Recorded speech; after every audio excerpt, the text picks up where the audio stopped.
La vittoria nel 2020 del presidente Zaia con la sua lista, con la lista della Lega, ha avuto un risultato in termini di consenso che sarà francamente irripetibile, quindi per forza inizierà una nuova stagione e questo prevederà ovviamente un coinvolgimento di tutti.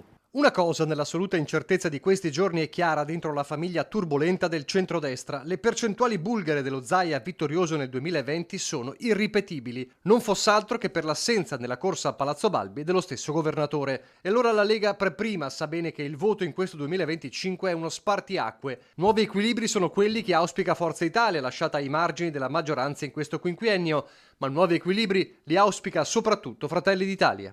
È un nuovo ciclo e credo che possa anche fare bene, piuttosto di avere una maggioranza netta.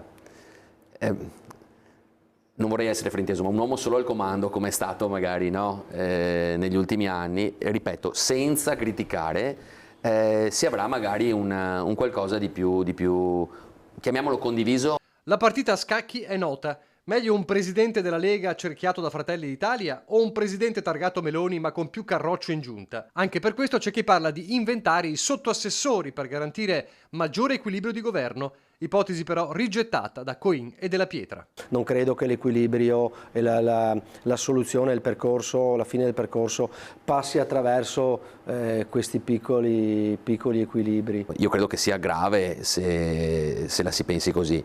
Sicuramente si troverà il candidato presidente, sicuramente, come appena detto, si guarderanno le competenze, io credo che si guarderanno molto anche i voti. Intanto il vertice regionale del Carroccio è pronto a ricevere le autocandidature della Lega, scadenza nelle prossime ore per i candidati consiglieri. Il segretario Stefani organizzerà un direttivo regionale, immagino che anche alle segreterie provinciali vengano comunicati quelli che sono i rappresentanti politici di ogni provincia che hanno dato la disponibilità, quindi io mi aspetto di ricevere per Treviso i nomi che hanno presentato la propria candidatura, la propria proposta di candidatura alla segreteria regionale, sui quali poi anche noi faremo una riflessione. Candidati consiglieri con l'acqua alla gola, perché il tempo stringe e uno come Marco Della Pietra, che sarà della partita per Palazzo Ferrofini, sa bene che correre senza allenamento è dura. Di qui l'appello ai vertici nazionali, fare presto per decidere. Ho sentito parlare di settembre, ma tanto anche se si arriva dopo, in realtà capite bene che se si dovesse arrivare a settembre poi si hanno 2 mesi puliti per fare campagna elettorale. Una campagna elettorale per le elezioni regionali costa molto, ha ragione l'onorevole Coin, ma soprattutto costa molto anche in termini di energie. Devono avere comunque il tempo di poter farsi una campagna elettorale,